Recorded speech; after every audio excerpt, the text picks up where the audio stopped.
Hello y'all, so I'm gonna walk you through my chart that I'm gonna make. My infographic is about parliamentary acts against the colonies, basically how Britain was taxing the American colonies without their consent and they hated it. This chart is going to represent the number of acts that each prime minister passed based on whether they believed in taxing the colonies or not. So we're first going to go up to, well, I've selected a horizontal bar graph just for ease right here. So I'm going to put the title here. Against the colonies from 1763 to 1774. This x-axis down right here is going to be the prime ministers. And the y-axis is going to be the number of acts. Alright, so we first plug in the people and their numbers. So the A is going to be representing the bars, and the B is going to be how far they go. So we're first going to start with Grenville, 1763 to 1765.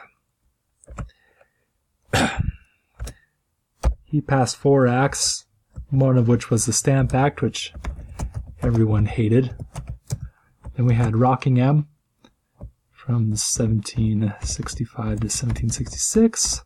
He didn't believe in taxing, but he passed an act on making the parliament sovereign. So, like, even though they can't tax, they don't believe in taxing, they believe they have the right or power to do so. After him, Pitt / Townsend. Pitt was sick a lot of this time, so Townsend basically ran things for him.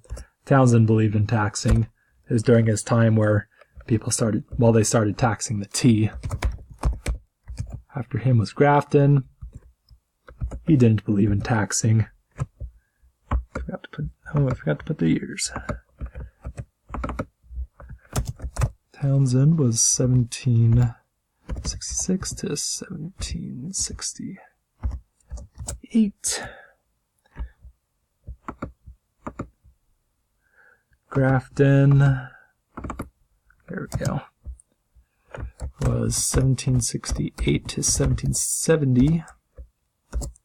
Then after him was Lord North. He was the worst. He passed the Intolerable Acts, part of which was closing down Boston, and reorganizing charters, which they thought they had no right to do. 1780. There we go, 1782. He served the longest out of these, and he passed 5 as part of his program during this time. And I'm going to move number of acts up here and delete this because it's asking me to. Awesome. So now I'm going to change the colors.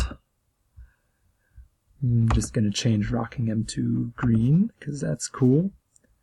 And I'll change to purple because colors. And everything else is good. It doesn't really need to change anything else. And so now I am going to insert chart. There we go, and I'm going to move that right over here. And that is how you put a chart in this infographic on Piktochart.